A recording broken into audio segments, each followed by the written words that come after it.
السلام علیکم ورحمۃ اللہ وبرکاتہ۔ میرے محترم بزرگوں اور دوستوں،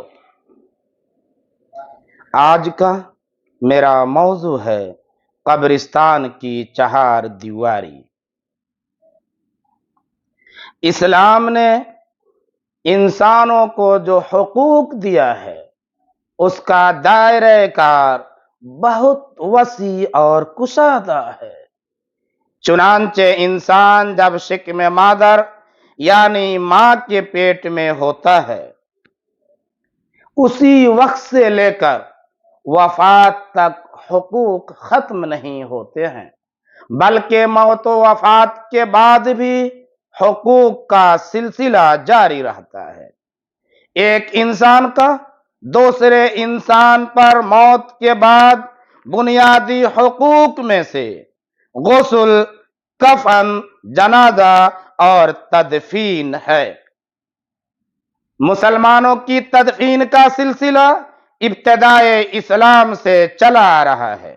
نبی کریم صلی اللہ علیہ وسلم کے دور نبوت میں مکہ میں جنت المعلی اور مدینہ منورہ میں جنت البقیع قبرستان کا قیام عمل میں آیا۔ یہی سلسلہ پوری دنیا میں جاری ہے۔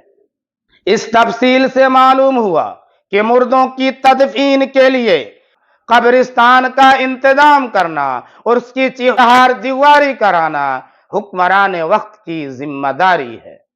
اگر حکمران وقت کسی وجہ سے اس ذمہ داری کو نہ نبھا سکیں تو صاحب ثروت یعنی مالدار لوگوں کی ذمہ داری ہے کہ قبرستان کا بندوبست کرے، اس کی چہار دیواری کرائے اور ہر آدمی اس کی حفاظت کی کوشش کرے۔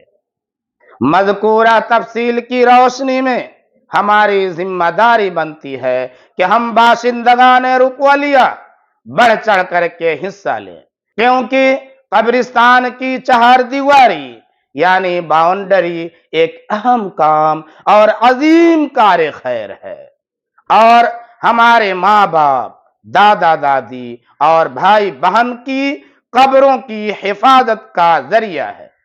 میری دعا ہے کہ اللہ تبارک و تعالی آپ لوگوں کو ثابت قدمی کے ساتھ منزل مقصود تک پہنچائے۔